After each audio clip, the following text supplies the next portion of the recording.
What's up, everyone? Well, today I'm going to work on one of my favorite trees. What I plan to do is to remove most of the top because it's gotten too fluffy and too far up. So I'd rather keep it at about shohin size with the gin sticking out of the top. So if you know the backstory of this tree, which I shared in a couple of blog posts, you might recognize that I've done this before. So I got this a long time ago, and it's just a common nursery plant. I've used it in a few videos, including one of the most popular videos on the channel.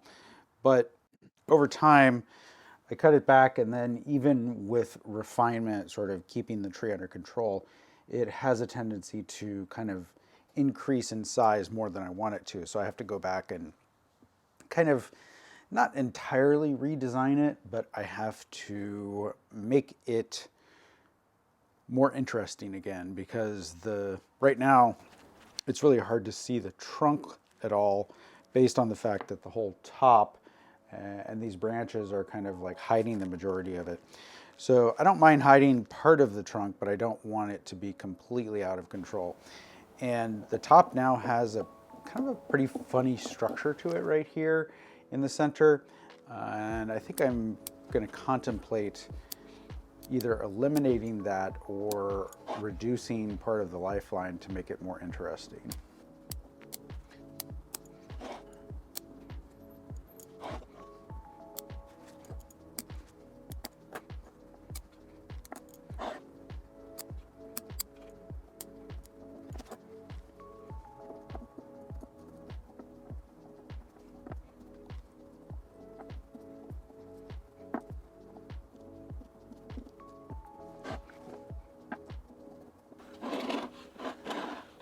So I was able to get in there and really dig out all the bark in these crevices to bring out some nice kind of features in that old wood that's here. And there's still a little bit of bark and cambium hanging on, but it'll fall off over time. Or I can use a wire wheel if I really want to get it off, although I risk damaging some of the older gin if I get a wire wheel in here. Now, in terms of the gin that I just created, most of them I think are perfectly good, but from above here, I'm not so sure. I think that the gin that are trending downward or out and down rather than this one that's going up is going to be better. So I'm going to break that section off. There we go. And now I think that tells a little bit more of a cohesive story from a gin perspective. So onto the foliage. Obviously, I've just removed everything that was forming the crown, but over here are a lot of branches that are actually well suited to creating a crown. And I want the crown to be offset to the right, just like it was before. So I'm going to start by cleaning things up and starting to move these branches around. I'm also going to compact this side so that when you look at the entire composition, it doesn't look like it's wearing shoulder pads.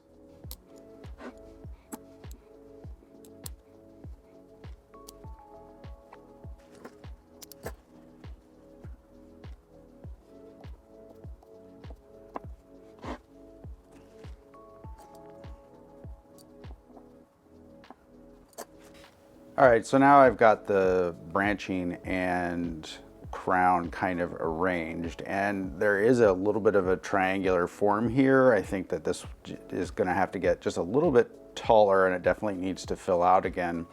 But as I spin this around, you should be able to see that the tree's a lot more sparse than it was, and that's kind of what I was after, is that sort of mountain feeling rather than the kind of lush overgrown feeling that the tree had in the last couple of years. So as I'm spinning this, you might notice that from the side that you're looking at right now, the tree's kind of leaning back. And so I think with this change in the crown position, I actually need to change the angle a little bit, which means that I'm going to go ahead and repot it.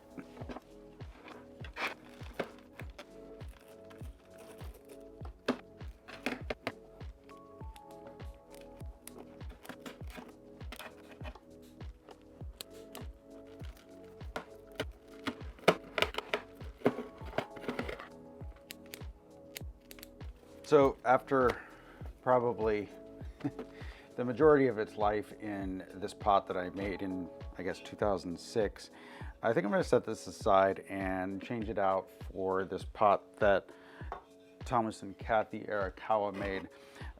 Just for a change. It's sort of, I might even go back to that other pot that I made in another few years if I decide that I like it more. But in order to get it in this pot, it's about the same size, but the pot rim is wider, so I'm going to have to take off a little bit of the front here, the front area of the root ball. I've screened the pot and added some 18 gauge copper wire here. I often use aluminum for tying in trees, but I want to make sure that I don't see the wire in this case. And it's a shallow pot. I've screened, these two holes were just a little bit too big, so I've put some screen on them even though they're mostly for tie wire. And I'm going to add a fine layer here of shohin-size Aoki mix, which is a Japanese blend of about, I think, 60% akadama. And because this is a mature tree, the higher percentage of akadama keeps things growing kind of slow and steady.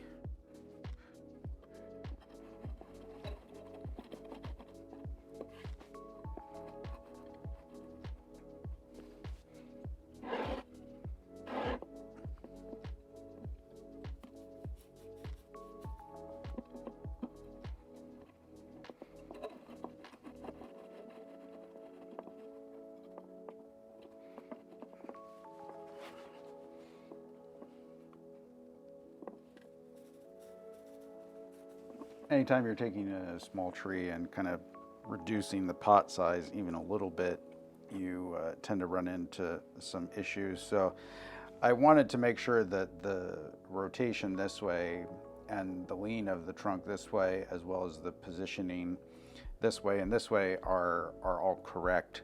So I've got my tie wires in place, and hopefully if I'm good enough, I'll be able to tie this down just as I have it without it shifting.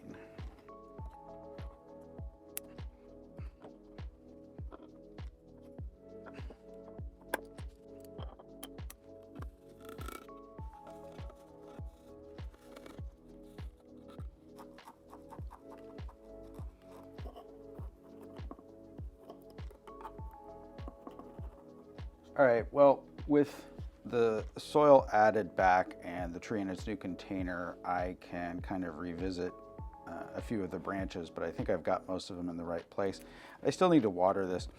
And just for reference, I'm doing this in December here in San Francisco, and for most people, the repotting interval is going to be in early spring, like February or March. But because we don't get any freezing temperatures, I have a tendency to do repotting and styling like this throughout the winter.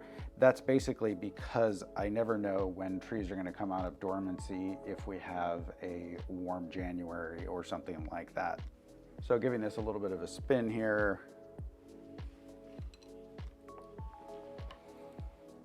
I think I like the new pot mostly because of that wider rim, but the darker color is kind of a nice change too. Sort of like having two different outfits for the tree. That wraps up this video. Thank you so much for watching. I hope you enjoyed that. See you next time.